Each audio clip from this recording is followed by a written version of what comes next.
Pose with the bands. Pose with the pose with the pose with the bands. Pose with the pose with the pose with the bands. Pose with the bands. Pose with the bands. Di era digital sekarang, hampir semua orang menggunakan medsos, media sosial. Dan semua orang minimal punyai satu akun media sosial, entah itu TikTok, Instagram, YouTube, Facebook, dan lainnya. Media sosial bisa diartikan sebagai aplikasi berbasis perangkat lunak yang ada di dalam perangkat keras hardware yang memungkinkan untuk semua orang berbagi informasi, berbagi kebahagiaan di dunia maya, kolaborasi, dan banyak lagi. Tapi media sosial juga mempunyai sisi negatif loh. Contohnya perbandingan sosial, toksis, dan ini paling banyak orang kayaknya relate deh, yaitu kecanduan. Karena itu banyak orang akhirnya tidak sadar apakah produktivitas di kehidupan sehari-hari terpengaruh. Nah, kalian pernah dengar nggak sih orang yang ngeluh ini nih, gara-gara TikTok tugas terbengkalai, atau yang gini, niatnya sih 2 menit 2 jam. Karena itulah kami melakukan penelitian untuk menjawab beberapa pertanyaan sebagai berikut. Pertama, siapa saja sih yang menggunakan media sosial di tahun 2025 ini? Yang kedua, platform apa yang paling banyak kalian gunain? Yang ketiga, seberapa intens masyarakat menggunakan media sosial di era digital sekarang? Yang keempat, apakah media sosial benar-benar mempengaruhi produktivitas di kehidupan nyata? Di penelitian ini memiliki tujuan utama, yaitu untuk mengetahui apakah jenis media sosial dan intensitas penggunaannya benar-benar mempengaruhi produktivitas masyarakat.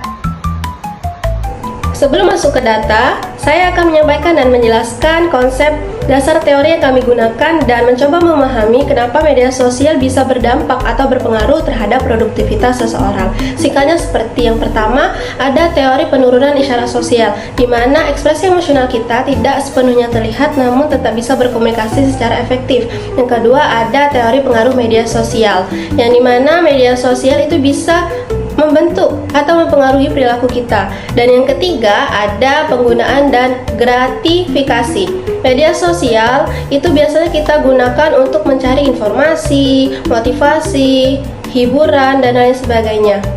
Nah, lanjut ke produktivitas. Produktivitas pada dasarnya ialah kemampuan seseorang untuk menghasilkan sesuatu yang lebih efektif dan efisien. Hal-hal tersebut biasanya dipengaruhi oleh 2 faktor besar. Ada faktor internal, biasanya itu berasal dari diri sendiri, dan yang kedua ada faktor eksternal yang biasanya dipengaruhi oleh lingkungan sekitar. Jadi, secara teori, media sosial bisa atau berpotensi mempengaruhi produktivitas. Namun, bagaimana kenyataannya di lapangan? Untuk hasilnya, di sini kami menggunakan metode kuantitatif dengan menggunakan Google Form dan mendapatkan hasil 162 responden. Bisa dilihat 162 responden, 65,7%-nya itu perempuan, 34,3%-nya itu laki-laki.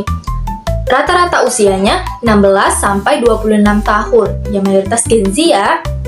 Aplikasi yang sering dipakai, TikTok menempati posisi pertama dengan 62,7%, lalu Instagram 28,3%, dan posisi paling terakhir YouTube 9%. Selanjutnya, intensitas penggunaannya. Hampir setengah responden bermain media sosial 2-5 jam per hari. Lalu 30%-nya Gen Z bermain media sosial dengan 6 jam per hari. Nah, tergambarkan bagaimana ramainya dunia digital ini. Yang jadi pertanyaan, apakah semua itu membuat mereka kurang produktif? Ternyata semua responden masih bisa menjalankan tugasnya dengan baik loh, walaupun sedikit terdistraksi. Saya akan menjelaskan terkait bagaimana cara memasukkan data ke dalam aplikasi SPSS-nya. Baiklah, yang pertama teman-teman, kita harus masuk ke dalam aplikasi SPSS-nya. Kemudian di dalam aplikasi SPSS-nya tersebut, kita nanti ditampilkan seperti di samping saya ini teman-teman. Di situ kita akan melihat ada pada pojok kiri bawah. Pojok kiri bawah itu ada tombol data view dan variable view teman-teman. Kemudian kita masuk ke dalam variable view teman-teman. Nah, di dalam variable view ini akan ada banyak kolom. Yang pertama itu kolom name. Nah, kolom name ini kita isi dengan data-data kita teman-teman, X1, X2, dan Y. Kemudian di kolom desimal kita ubah semuanya menjadi 0 agar sama dan agar SPSS ini dapat membaca dengan mudah. Kemudian pada kolom label kita berikan keterangannya teman-teman, judul dari X1, X2, dan Y-nya tersebut teman-teman. Bahwa X1 itu menggambarkan jenis medsos, yang X2 itu menggambarkan intensitas penggunaan, kemudian kemudian Y itu menggambarkan produktivitas. Kemudian pada kolom values kita kasih deskripsi teman-teman. Value jika 1 itu adalah menggambarkan YouTube, jika angka 2 itu menggambarkan Instagram, dan jika angka 3 itu menggambarkan aplikasi TikTok. Kemudian kita add semuanya teman-teman, lalu kita klik OK. Lakukan hal yang sama kepada kolom X2. Kita beri keterangan jika X1 itu adalah kurang dari 2 jam, kita add. Kemudian X2 itu jika 2 itu adalah 3-5 jam, kemudian kita add juga teman-teman. Dan jika 3 itu adalah lebih dari 6 jam teman-teman. Ini adalah intensitas penggunaannya, deskripsinya. Kemudian kita klik OK. Nah, kemudian pada kolom measure teman-teman, kita ubah semuanya menjadi scale. Nah, untuk mempermudah ya. Kemudian kita kembali kepada kolom data view teman-teman, dan seperti ini tampilannya. Kita kembali ke kolom data view. Di sini ada kolom X1, X2, dan X3-nya sudah jadi ya teman-teman. Kemudian kita kopikan saja kolom X1, X2, X3-nya dari link spreadsheet yang sudah kita kumpulkan tadi. Nah, di sini saya sudah punya link spreadsheet-nya. Kemudian kita kopikan saja. X1-nya itu adalah media sosial yang sering Anda gunakan. Nah, di sini kita kopikan saja ya teman-teman dari CTRL plus C and CTRL plus V. Baiklah, di sini kita copy. Kita masukkan ke dalam SPSS-nya teman-teman. Di sini kita copy dan CTRL plus V. Kemudian lakukan hal yang sama kepada kolom kedua. Nah, pada kolom kedua ini teman-teman, di spreadsheet-nya kami ini menggunakan jawaban berupa deskripsi teman-teman. Jadi harus kami ubah dulu menjadi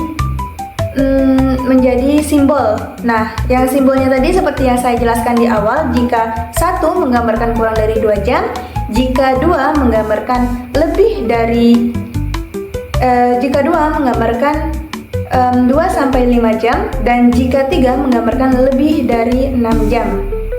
Nah, di sini kita CTRL plus C. Kemudian kita pindahkan datanya ke dalam aplikasi SPSS dengan CTRL plus V. Nah, sudah jadi teman-teman. Kemudian kita lakukan hal yang sama kepada kolom Y. Nah, di kolom Y ini kami para peneliti membaginya menjadi 3 pertanyaan teman-teman. Nah, yang pertama itu saya akan tetap bisa menyelesaikan pekerjaan dengan baik walaupun aktif di media sosial dengan range-nya sangat tidak setuju, netral, setuju, dan sangat setuju.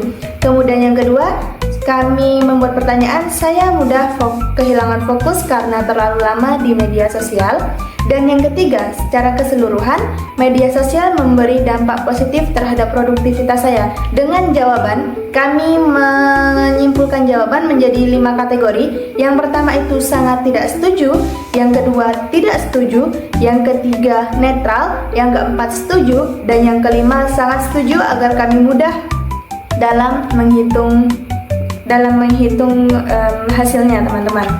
Kemudian setelah itu 3 hal ini kami jumlahkan, kemudian kami cari rata-ratanya dari setiap jawaban dari setiap para responden bahwa mereka itu produktivitas atau rata-ratanya itu berapa teman-teman. Nah, di sini saya sudah mencari nilai rata-ratanya dari semua pertanyaan tadi. Kemudian nilai rata-ratanya ini kan menjadi produktivitas teman-teman. Namun angkanya masih desimal teman-teman. Karena tidak bisa, mari kita bulatkan ke dalam variabel Y agar masuk ke dalam SPSS teman-teman. Nah, di sini saya sudah membulatkan semua angkanya. Kemudian kita copy paste saja teman-teman ya. Copy paste, kita masukkan ke dalam aplikasi SPSS-nya teman-teman. Kemudian kita masuk ke dalam aplikasi SPSS dan seperti biasa CTRL plus V teman-teman. Sesudah itu kita kepada yang di atas teman-teman ada tulisan analyze. Kita klik analyze, kemudian regression teman-teman. Sebentar, kemudian regression, kemudian kita pencet linear teman-teman. Nah, di sini dependennya, produktivitasnya sebagai dependent teman-teman, atau produktivitas itu atau Y sebagai dependent, kemudian jenis medsos sebagai independent dan intensitas pula sebagai independent. Nah, di sini kita klik di statistik, sebenarnya opsional teman-teman, tapi jika teman-teman ingin lengkap, R-square change-nya juga teman-teman bisa contreng. Kemudian kita continue, kemudian setelahnya di plot, save, dan option dan sebagainya ini tidak perlu ada yang diubah teman-teman, kita langsung klik OK saja. Dan kemudian di enter ini juga tidak ada yang perlu diubah teman-teman, kita klik OK dan kemudian tada, muncul hasilnya seperti di samping ini teman-teman. Dan setelah muncul hasilnya di samping ini, kita masukkan semua model Summary, ANOVA, dan yang lainnya ke dalam laporan teman-teman.